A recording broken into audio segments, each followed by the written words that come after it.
All right, so welcome back. We have these columns here in the corner that have this old 70s decor, and they're gonna go. They're going out of here. So we've jacked it up here with a 12-ton jack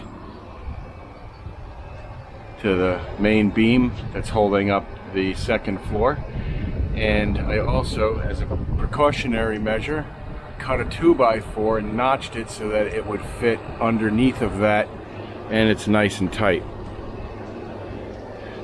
I put it in here and I kicked it till it was nice and tight, and that will, just in case something happens to the jack, that'll at least take some of the weight off of that corner. It's an empty room that's up there right now, so I'm sure it wouldn't sag too far. So we've jacked it up, we've got that in there as a precautionary measure, and this is now loose. See that? Look at that. So we're going to take that out, we're going to bust that up, we're going to grind it down. If there's any holes in it, we're going to fill it in, and we're going to do that right now.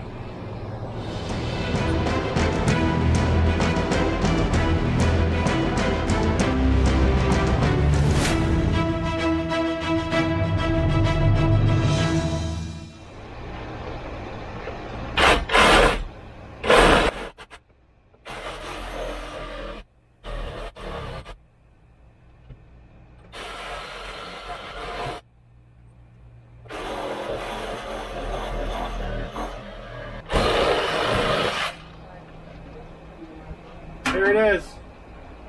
Got it?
Well, there you have it.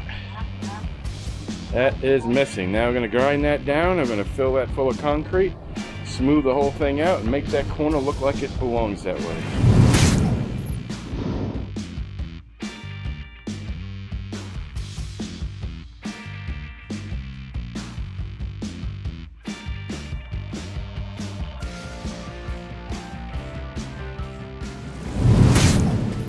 Because of the nature of concrete, I did not record it. This is cementol, and it requires me to be pretty quick with it. So I mixed it up.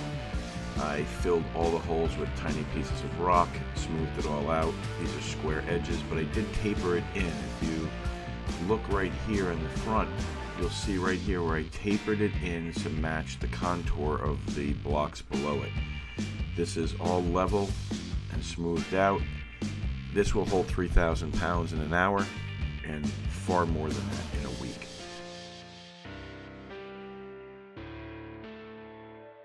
And down she comes. Quick and easy. Well, time-lapse makes it look that way. Clean it all up, chisel it down, sweep it all out, fill the holes, and then patch it with the concrete. Now, this is on a time-lapse, obviously, so it's much quicker than it would really be in real life, but I wanted you to see the whole thing without wasting your time. What I'm doing now is getting rid of the bricks that I took out, the blocks. Where do you think I'm going to put all these? Man, these things are massive and they are very heavy, but I found an incredible place to put them.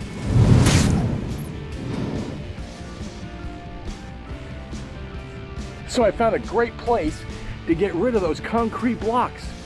Come down here, check this out.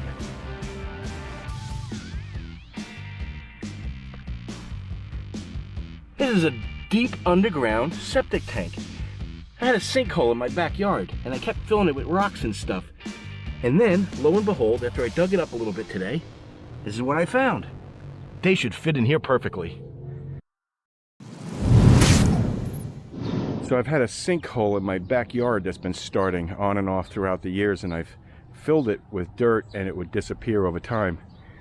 So today I decided to dig it out and see what it is, and we got an old septic tank down here and it goes way over in all directions.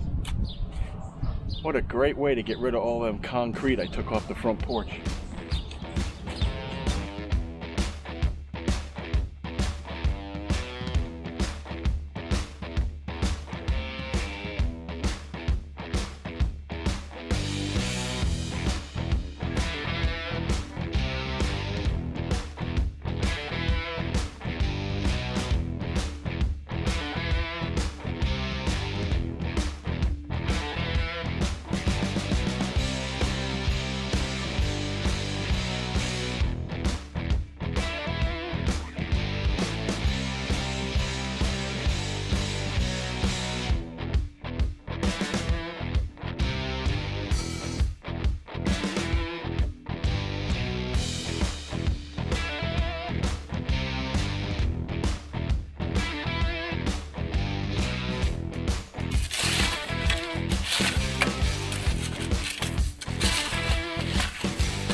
Alright, so we drilled this hole, but it's a little bit too big for the screw that we chose. And I'm going to show you how you can use any screw in this hole if you wanted to. You can even use a drywall screw in here if you wanted to. Yes, into concrete. It will work. The only reason I'm not using it is because I do not want it to rot away, because this is a front porch and water will get here. So what you do is you take a length of wire, braided wire, and you stick it down in the hole, like so. And then you just take whatever screw you're going to use and you put it in the hole. And as you tighten it, it's going to wrap that wire around. Watch here.